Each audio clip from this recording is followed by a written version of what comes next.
Former Vice President Dick Cheney takes aim at some of his colleagues in the George W. Bush administration in a new book coming out tomorrow. Cheney is critical of, among others, former Secretary of State Colin Powell. On Sunday's Face the Nation, Powell responded, objecting in particular to the words Cheney is using in promoting the book. What really sort of got my attention was this way in which he characterized it.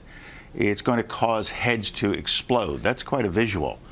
And in fact, the kind of headline I would expect to come out of a gossip columnist, or the kind of headline you might see one of the supermarket tabloids write, it's not the kind of headline I would have expected to come from a former Vice President of the United States of America. Joining us now is Bob Schieffer, the anchor of Face the Nation. And Bob, for the nation's former first diplomat, Secretary Powell seemed to be visibly angry in this interview.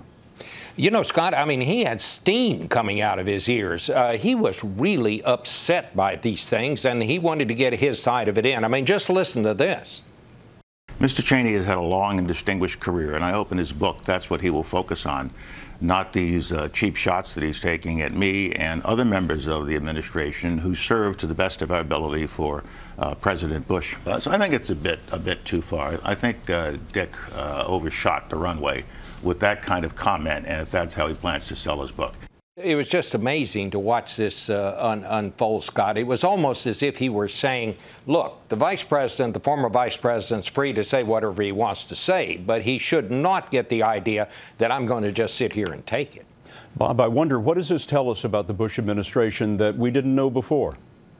I think what it tells us, Scott, is something a little more about what we probably already knew. We knew that there was a lot of friction between the State Department, the Pentagon, and the Vice President's office. I think this book and this former secretary's reaction to it shows us just how deep those divisions were, and they still have not been resolved. Bob Schieffer, our chief Washington correspondent, thank you very much. Thank you, Scott. And in the spirit of full disclosure, Cheney's book is being published by Simon & Schuster, which is owned by CBS.